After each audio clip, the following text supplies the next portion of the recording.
فلسطین میں جو مزید سب کچھ ہو رہا ہے، اس کے باوجود دنیا جو ہے وہ یہ نہیں سمجھ پا رہی ہے کہ اس چیز کے ریپرکشنز کیا ہوں گے. تو مجھے تو ایسے لگ رہا ہے کہ جیسے 20th سینچری کے شروع میں جو پاورز تھی وہ اپنی اپنی منمانی کر رہی تھی ہر کوئی، تو اس طرح سے اب یہ لگ رہا ہے کہ اسرائیل کے کیس میں ہمیں یہ نظر آ رہا ہے کہ انٹرنیشنل لاز کو، ہیومن رائٹس کو کی کوئی پرواہ بھی نہیں ہے. ٹھیک ہے. اور عام طور پہ اس طرح تبھی ہوتا ہے جب لوگ جو ہے نا وہ ہیومینٹی کو ڈس ریگارڈ کر دیتے ہیں. اور میں کئی بار پہلے بھی یہ کہہ چکا ہوں کہ جب اسکرپچر میں کوئی بات لکھی ہوتی ہے تو لوگ اسے بہت سیریس لیتے ہیں. جیسے کہ اولڈ ٹیسٹمنٹ میں یہ لکھا ہوا ہے کہ یہ ساری زمین بنی اسرائیل کو خدا نے دی ہے. وہ لوگ جو آج بنی اسرائیل ہونے کا کلیم کرتے ہیں وہ سمجھتے ہیں کہ یہ زمین تو ہمیں خدا نے دی ہے. تو فلسطینیوں کا تو اس پہ جی کوئی حق ہی نہیں ہے. فلسطینیوں کو تو اٹھا کے یہاں سے باہر پھینکیں. ٹھیک ہے. کیونکہ خدا تو یہی چاہتا ہے کہ جی یہاں پہ صرف ان کا ہی حق ہو. تو اس وجہ سے پھر ہمیں یہ بات سمجھ میں آ رہی ہے کہ اصل میں فساد کی جڑ مذہب ہے. اور دنیا میں ہمیشہ ہم یہ کہتے ہیں کہ اسلام ایک ایسا مذہب ہے جو کہ بد امنی پھیلانے کے لیے رسپانسبل ہے، اور بالکل یہ بات ٹھیک ہے. مگر ہمیں ساتھ میں یہ بھی نظر آتا ہے کہ یہودیت بھی پھر ایک ایسا ہی ایک مذہب ہے جو کہ بد امنی پھیلانے کے لیے 100% رسپانسبل ہے. اور اس کی وجہ سے جو کچھ ہماری آنکھوں کے سامنے ہو رہا ہے وہ ہم روز دیکھتے ہیں کہ وہ کیا ہے. وہ یہی ہے کہ اٹر ڈس ریگارڈ فار ہیومن لائف. کسی انسان کی زندگی کا کوئی جو ہے وہ نہیں ہے. ایک دہشت گرد گروپ کے حملے کی سزا جو ہے وہ پوری عوام کو دی جا رہی ہے. اس عوام میں اگر ہم یہ دیکھیں بھی ہمارے پاس بہت سارے ایسے ٹنی ملحدین ہیں، اور بہت سارے ہمارے پاس ایسے کرسٹنی ملحدین ہیں جتنے بھی ہیں جو کہ اور جو زائنسٹ ہیں. صحیح ہے. تو وہ سارے اس بات کو اوور لک کرنے کے علاوہ ان کے پاس کوئی بات نہیں ہے کہ وہاں پہ بے گناہ لوگ مر رہے ہیں. وہ سمجھتے ہیں کہ بے گناہ لوگ جو ہیں وہ ایکسپینڈیبل ہیں. یعنی اگر بے گناہوں کی زندگی کچھ کی چلی بھی جائے گی تو وہ بات ٹھیک ہے. بھائی وہ بات ٹھیک تو کبھی بھی نہیں ہو سکتی نا. ٹھیک ہے. اب اگر ہم دیکھیں تو انٹرنیشنل کرمنل کورٹ جو ہے وہ تو یہ بات بتا چکا ہے کہ یہ سارے کرمنل ہیں. حماس والے اگر کرمنل ہیں تو نتن یاہو بھی کرمنل ہے. مگر مسئلہ یہ ہے کہ وہاں پہ جو ہیومینٹی کا چیمپئن ہے ویسٹ، اور جو دنیا میں ہیومن رائٹس کے چیمپئن جو کنٹریز اپنے آپ کو سمجھتے ہیں، ان کی حقیقت بھی ہمیں صاف نظر آ رہی ہے کہ وہ وہاں پہ ان کا دوگلا پن ہے. ٹھیک ہے. کہ ان کے سٹینڈرڈز صدام حسین کے لیے یا پوٹن کے لیے تو اور تھے، مگر نتن یاہو کے لیے اور ہیں. پوٹن کے اوپر بھی پوٹن نے اتنا بڑا قتل عام نہیں کیا.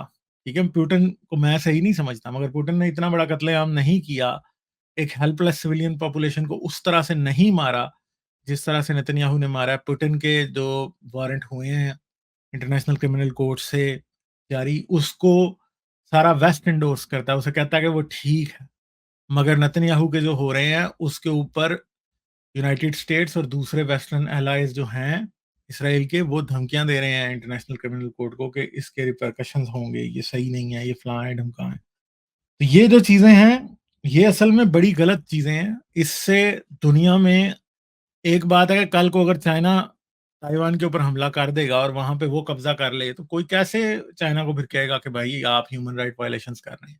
یا پھر آپ خود دیکھ لیں کہ جب تک یہ پیلسٹائن میں اسرائیل نے مارنا نہیں لوگوں کو شروع کیا تھا، اس سے پہلے یوکرین وار کے اوپر ہر طرح کا ہیومن رائٹس وائلیشنز کی باتیں ہو رہی تھی. جی بہت غلط ہو گیا، یہ ہو گیا، فلاں ہو گیا، ڈھمکاں ہو گیا.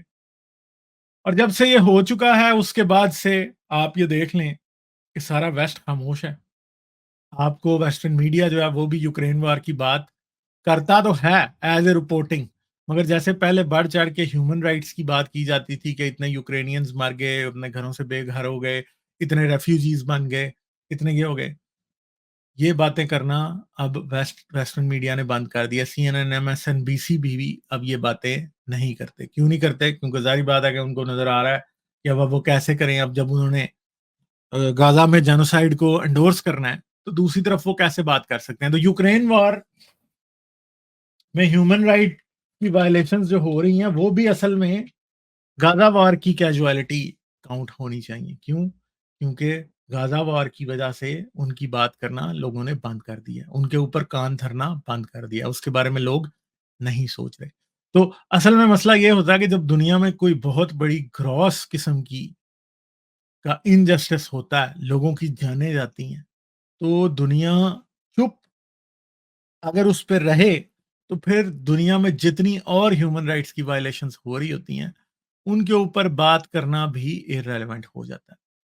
جیسے کہ اب سمپل بات ہے کہ یوکرین وار جو ہے وہ کیا ہو رہی ہے، وہ نگلیکٹ ہو رہی ہے۔ اب میں آپ کو ایک سمپل بات بتا سکتا ہوں، جہاں میں ہوں مجھے اپنے آس پاس بہت سے یوکرینین ریفیوجیز نظر آتے ہیں، ٹھیک ہے، بہت سارے آئے ہوئے ہیں، مگر یہ بات یاد رکھیے گا کہ غازہ کے سٹیزنز کے پاس یہ اپرچونٹی بھی نہیں ہے کہ ان کو کوئی اپنے کنٹریز میں ویلکم کرے، ٹھیک ہے، فی الحال وہ تو وہاں سے نکل بھی نہیں سکتے، ٹھیک ہے، اور جنگ بند ہوگی تو وہ وہاں سے نکلیں گے نا، وہ تو بالکل لاک نہ، سمندر میں اسرائیل ہے، ویسٹ کے اندر مصر ہے جو نہیں چاہتا کہ وہ آئے، اور ایسٹ اور نارتھ کے اندر دونوں طرف بھی اسرائیل ہے، تین طرف سے اسرائیل نے گھیرا ہے، اور چوتھی طرف سے مصر ہے جو کہ یہ نہیں چاہتا کہ وہ ادھر آئے، ٹھیک ہے۔ تو یوکرینینز ان کے ساتھ بہت بڑی زیادتی ہوئی ہے، مگر ہم یہ جانتے ہیں کہ جتنی بڑی زیادتی غازہ کے سٹیزنز کے ساتھ اس ٹائم ہو رہی ہے، بے گناہ لوگوں کے ساتھ، میں نے یوکرینین ریفیوجیز ادھر بہت دیکھے ہیں، چھوٹے چھوٹے بچے اپنے 1-1 سال کے 2-2 سال کے اٹھا کے اسٹرولرز میں ڈال کے پھر رہے ہیں، ٹھیک ہے، جابس کر رہے ہیں اور چیزیں کر رہے ہیں، ٹھیک ہے۔ تو بہت سے نظر سے گزرتے ہیں، ان کو انگلش نہیں آتی ہوتی، مگر کیا ہو رہا ہے کہ غازہ والوں کے پاس تو یہ بھی اپرچونٹی نہیں ہے، کچھ بھی نہیں ہے، ٹھیک ہے، چھوٹے چھوٹے بچے وہاں بھی ہیں جو مر رہے ہیں، کتنے ہزار پریگننٹ خواتین تھی جو کہ جنہوں نے اس جنگ کے دوران اپنے بچوں کو جنم دیا، کئی ایسی ہیں جو اس کی وجہ سے مر گئی ہیں، بچوں کو جنم دینے کی وجہ سے مر گئی ہیں، برتھ کی کمپلیکیشنز کی وجہ سے، اور آپ خود کو یہ امیجن کر کے دیکھیں کہ اگر آپ کے سر کے اوپر دن رات بم گر رہے ہوتے اور آپ کے پاس سر چھپانے کی جگہ نہ ہوتی، کھانے کو کہاں سے ملے گا آپ کو نہیں پتا، رات کو سوئیں گے کہاں پہ آپ کو نہیں پتا، جہاں سوئیں اس خیمے پہ کوئی بم نہ گرا دے تو آپ کیا کریں گے، ٹھیک ہے۔ تو یہ ساری بات ہے، ٹھیک ہے۔ لائک، شیئر اور سبسکرائب کرنا مت بھولیں۔ اس کے ساتھ ساتھ آپ میرے چینل کو پیٹریون پر سپورٹ کر سکتے ہیں۔ پیٹریون کا لنک ویڈیو کی ڈسکرپشن میں ہے۔